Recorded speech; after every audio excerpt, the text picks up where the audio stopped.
Hi there, good morning. My name is Amanda, and today I'm here to show you a very high-level overview of some of the exercises that you can add for your recovery if you're an athlete. And a shout out to all of our F45 athletes and team. If you're here reviewing what we went over in our last workshop, welcome.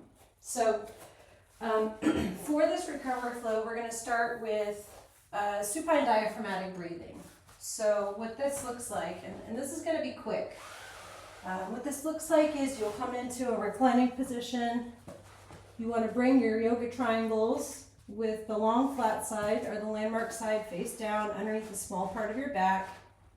You can extend the legs, you can keep the legs bent, or you can butterfly the legs.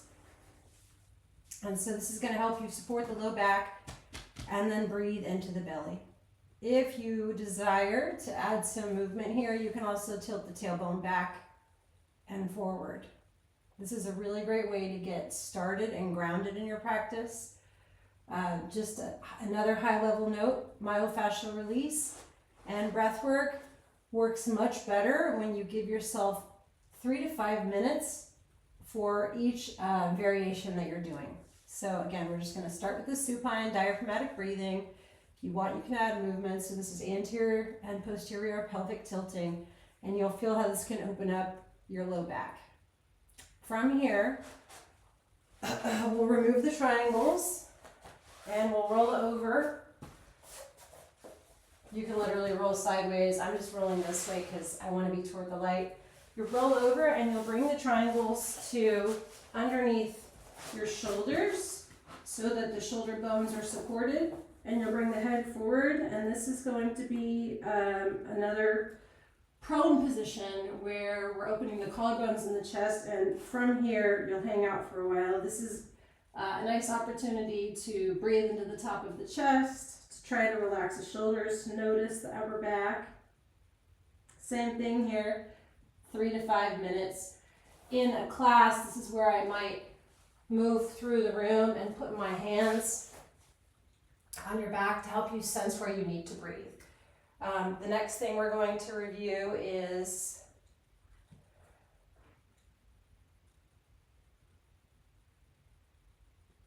Cobra hip hinge. So from this position, you'll press up, you'll move the triangles back towards your midline, right at the hips. And you can feel the hinge at the hips, so you can stay down, you can press up. Hopefully you feel how this can help articulate your lumbar curve. You can look up.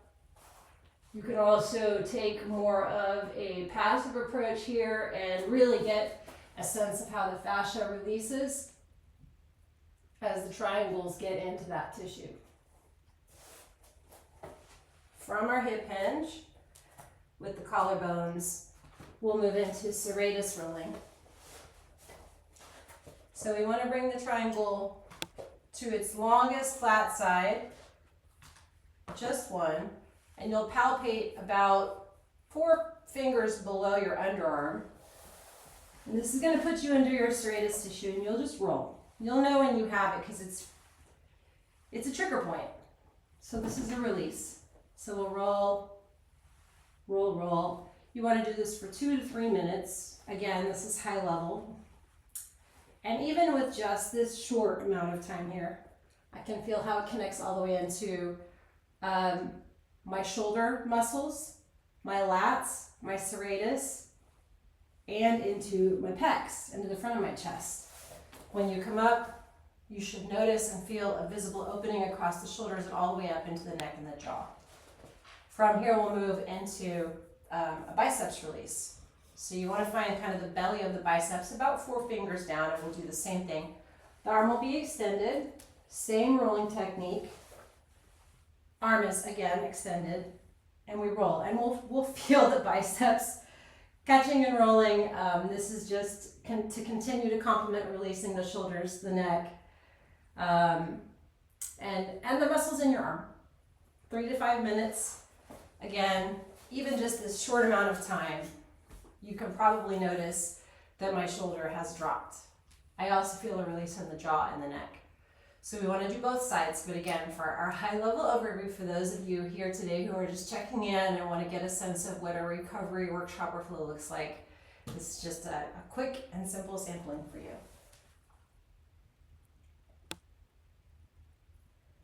Individual hip psoas release. So the psoas is a back bending muscle, and it attaches from the lumbar spine to the iliac crest. And so in order to release this, there's a lot of different ways. If you have low back pain or discomfort, releasing the psoas is a great idea, and it's one of these muscles that tends to be tight if you do a lot of sitting or typing. So there's a number of ways for us to release the psoas with the triangles. I'm going to go in initially and just focus on one hip here.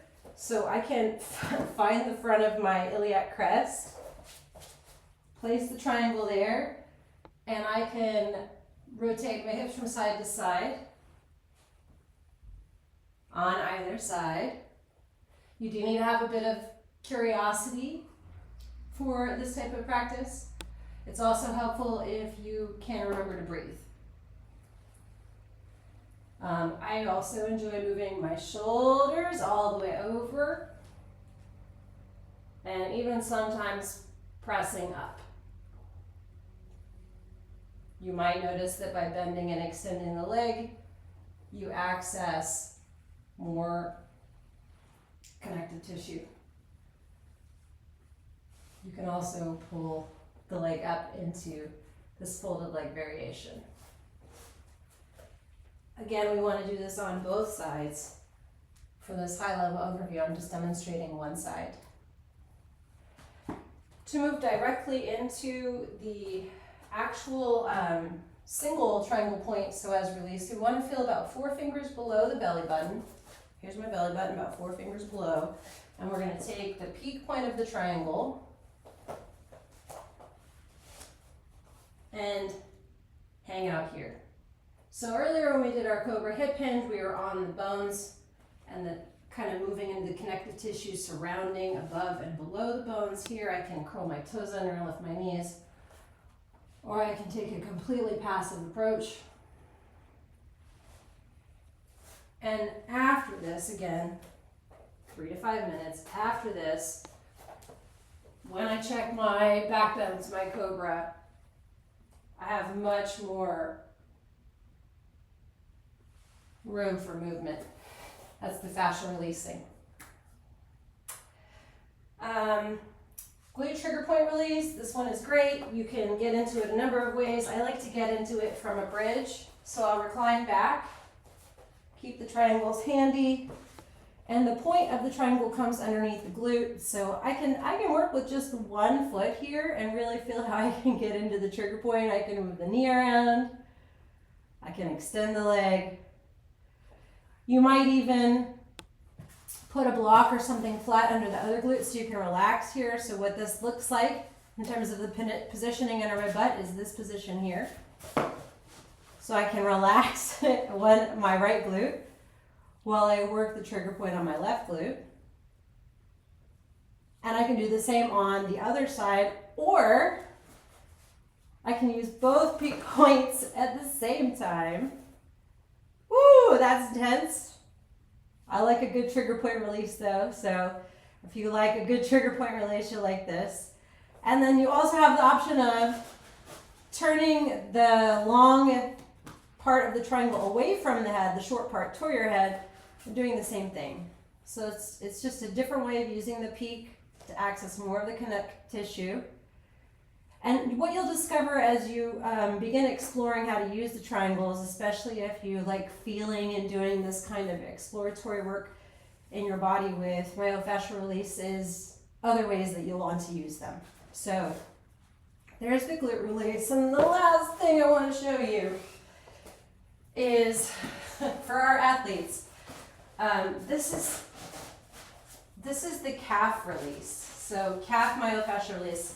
So I'm going to place the triangle point, peak point, in the back of the calf, and I'm going to just kind of gently glide my calf from side to side, and I can also press the point down the length of the leg,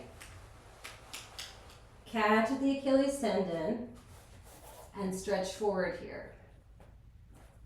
Additionally, I can bring my other triangle to underneath the calf and press down over the calf. I can move the triangle down to any part of my calf where my calf is tight, and I can press all the way down. And then my personal favorite is actually rolling the calf. So you bring your two triangles together and you're going to roll all the way, externally away, and you'll feel how this catches and rolls the muscle. It's very informative. But if you have tight calf muscles, you'll love this. So, of course, our practice on both sides, right? Make it complete, and don't skip the integration. So if that's sitting and breathing or laying down, whatever it is for you. I hope that you found this to be insightful and helpful, and thank you so much for taking the time to stop by and visit our page and learn about what we offer. If there's any questions or if you'd like to discuss what we could do to work with you, please feel free to reach out at info@theyogatriangle.com, and have a great day.